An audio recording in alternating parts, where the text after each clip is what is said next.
K Muraleedharan നിലവിട്ട് പലതും വിളിച്ചു പറയുന്നത് പൊല്ലാപ്പായിരിക്കുകയാണ് വി.ഡി. സതീശന്.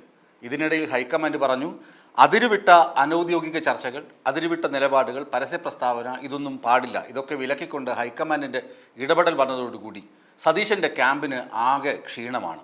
കെ സുധാകരനെ താഴെ ഇറക്കി ഇപ്പോൾ തന്നെ സതീശൻ്റെ ഒരാളിനെ പ്രസിഡൻ്റാക്കി വയ്ക്കാം എന്നൊക്കെയായിരുന്നു സതീശൻ്റെ ധാരണ. എന്നിട്ട് ഈസിയായി മുഖ്യമന്ത്രിയാകാം, 2026 തെരഞ്ഞെടുപ്പിൽ ഈസിയായി മുഖ്യമന്ത്രിയാകാം, ഇഷ്ടക്കാരനെ KPCC അധ്യക്ഷനായി നിയമിക്കുന്നതോടുകൂടി എല്ലാം സമ്പൂർണ്ണ അധികാരം തൻ്റെ പക്കൽ വരുമെന്ന് യുവാക്കളുടെ നിരയെ കണ്ടുകൊണ്ട് ആണ് വി.ഡി. സതീശൻ എല്ലാത്തിനും ചരടുവലി നടത്തിയിരുന്നത്. എന്നാൽ ആ ചരടുവലിയൊക്കെ ആകെ തകരാറിലായിരിക്കുകയാണ് ഈ അവസരത്തിൽ. കാരണം മറ്റൊന്നുമല്ല, കെ മുരളീധരൻ്റെ ശക്തമായ എതിർപ്പ്. മുരളീധരൻ പറഞ്ഞു, സുധാകരനെ മാറ്റേണ്ട ആവശ്യം ഇപ്പോഴില്ല. സുധാകരൻ പാർട്ടി പ്രസിഡന്റായി വളരെ മികവുറ്റ നേതൃത്വമാണ് നൽകുന്നത്.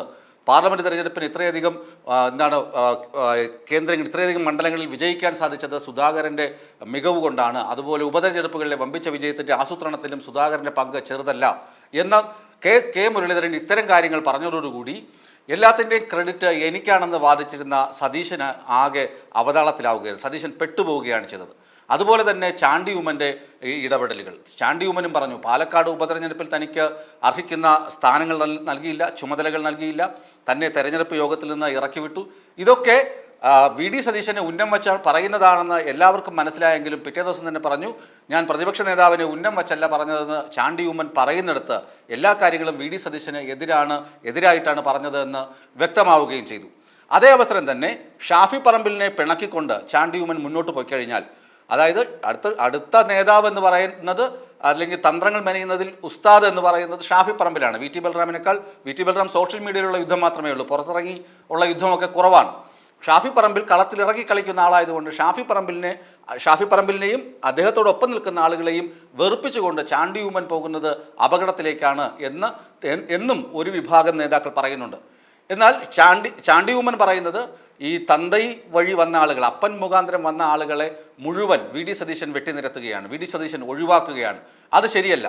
ഈ ചാണ്ടി ഉമ്മൻ്റെ അഭിപ്രായത്തിനൊത്ത് രമേശ് ചെന്നിത്തലയും കെ മുരളീധരനും രംഗത്ത് എത്തിയതോടുകൂടി വിശാല ഐ ഗ്രൂപ്പ് കോൺഗ്രസിൽ ഉടലെടുക്കുകയും ചെയ്തു. അവർ സജീവമായി തന്നെ മുന്നോട്ട് വരാൻ, അതായത് ഗ്രൂപ്പ് രാഷ്ട്രീയം 2021 തെരഞ്ഞെടുപ്പോടുകൂടി ഗ്രൂപ്പ് രാഷ്ട്രീയത്തിന് അന്ത്യം കുറിച്ചിരുന്നുവെങ്കിൽ പോലും ഇപ്പോൾ വീണ്ടും പൊടിതട്ടിയെടുക്കുകയാണ്. കാരണം അടുത്ത തെരഞ്ഞെടുപ്പിൽ എന്തെങ്കിലും ചോദിച്ചു വാങ്ങണമെങ്കിൽ ഒരു സംഘബലം ഉണ്ടായാലേ പറ്റും. അല്ല ഒറ്റയ്ക്ക് ചോദിച്ചു കഴിഞ്ഞാൽ വി.ഡി. സതീശൻ്റെ പ്രഭാവത്തിൽ ഒന്നും ലഭിക്കുകയില്ല എന്ന തിരിച്ചറിവിൽ നിന്നാണ് വിശാല ഐ സഖ്യം, ഐ ഗ്രൂപ്പ് കോൺഗ്രസിനുള്ളിൽ പ്രവർത്തനം തുടങ്ങുന്നത്. ഇപ്പോൾ പുറത്തു വരുന്ന വിവരങ്ങളനുസരിച്ച്, അതായത് പാർട്ടി പുനഃസംഘടന എന്ന് പറയുമ്പോൾ KPCC അധ്യക്ഷനിൽ നിന്ന് തുടങ്ങണമെന്നാണ് വി.ഡി. സതീശൻ്റെ പക്ഷം. വി.ഡി. സതീശൻ പറയുന്നത് ആദ്യം പ്രസിഡന്റിനെ മാറ്റും, അത് കഴിഞ്ഞിട്ട് ബാക്കി ഒഴിവുള്ള തസ്തികകളിലേക്ക് ആളുകളെ വെക്കാം, അല്ലെങ്കിൽ നേതാക്കളെ നിയമിക്കാം, DCC പുനഃസംഘടന നടത്താം. അങ്ങനെയൊക്കെയാണ് വി.ഡി. സതീശൻ്റെ പ്ലാൻ. എന്നാൽ സുധാകരൻ പറയുന്നത് അങ്ങനെയല്ല, ഞാൻ ഇവിടെ തന്നെ ഇരിക്കും, അത് കഴിഞ്ഞിട്ട് ഇപ്പോൾ ഒഴിവുള്ള പോസ്റ്റുകളിൽ നേതാക്കളെ നിയമിക്കുക.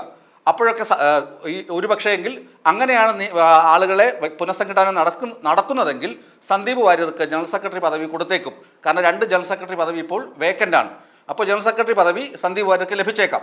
അതൊക്കെയാണ് സുധാകരൻ്റെ കരുനീക്കങ്ങൾ. സുധാകരൻ പറയുന്നു, വെറും 10 ദിവസം കൊണ്ട് അല്ലെങ്കിൽ 30 മിനിറ്റ് കൊണ്ടൊക്കെ ഞാനിത് ശരിയാക്കി തരാം, പുനഃസംഘടന ശരിയാക്കി തരാമെന്നൊക്കെ സുധാകരൻ പറയുന്നുണ്ടെങ്കിലും അത് സതീശൻ്റെ എതിർപ്പ് കാരണം അത്ര നിസ്സാരമായി, അത്ര വേഗത്തിൽ ചെയ്തു തീർക്കാൻ പറ്റുന്ന ഒന്നല്ല. കാരണം സതീശന് ഗ്രൂപ്പ് എന്ന് പറയുന്നത് യുവനിരയാണ്. യൂത്ത് കോൺഗ്രസിലെ നേതാക്കളും അതുപോലെ തന്നെ യൂത്ത് MLA-മാരുടെ യുവത്വവുമാണ് വി.ഡി. സതീശനെ പിന്താങ്ങുന്നത്. അതുകൊണ്ടാണ് പുനഃസംഘടന ചർച്ചകൾ തുടങ്ങാതിരുന്നിട്ട് കൂടി പുനഃസംഘടന തുടങ്ങി സുധാകരനെ മാറ്റും എന്ന ധ്വനിയുള്ള വാർത്തകൾ മാധ്യമങ്ങൾക്ക് ചോർന്നു കിട്ടിയത്. കാരണം അവരുടെ കരുത്തിനെ മറികടന്നുകൊണ്ട് സുധാകരൻ ഒന്നും ചെയ്യാൻ കഴിയുകയില്ല.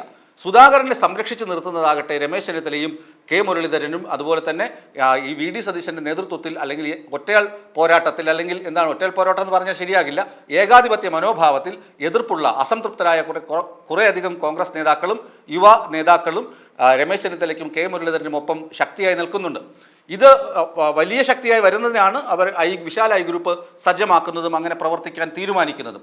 ഏതായാലും വി.ഡി. സതീശൻ ക്യാമ്പ് ഇപ്പോൾ അത്ര ഉഷാറിലല്ല, അത്ര സന്തോഷത്തിലല്ല. കാരണം കെ മുരളീധരൻ്റെ നിലപാടുകൾ, കെ മുരളീധരൻ കാര്യങ്ങൾ വെട്ടിത്തുറന്ന് ക്രിസ്റ്റൽ ക്ലിയറായി കാര്യങ്ങൾ അവതരിപ്പിക്കുന്നത് വി.ഡി. സതീശന് തലവേദനയാണ്. വി.ഡി. സതീശൻ ക്യാമ്പ് ആകെ പുകഞ്ഞു കത്തി നിൽക്കുന്ന അവസ്ഥയിലാണ് ഇപ്പോഴെന്ന് പറയുന്നതിൽ ഒരു തെറ്റും വരാൻ ഇടയില്ല.